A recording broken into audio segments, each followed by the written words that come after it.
I ran into this last week. Here's what fixed it for me. If you want to cancel the auto renewal on your Disney Plus subscription, follow these simple steps. Step 1. Log into your account.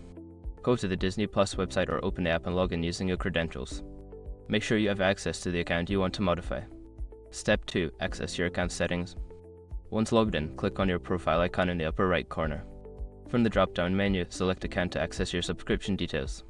Step 3. Find subscription details. In the account section, look for the subscription area.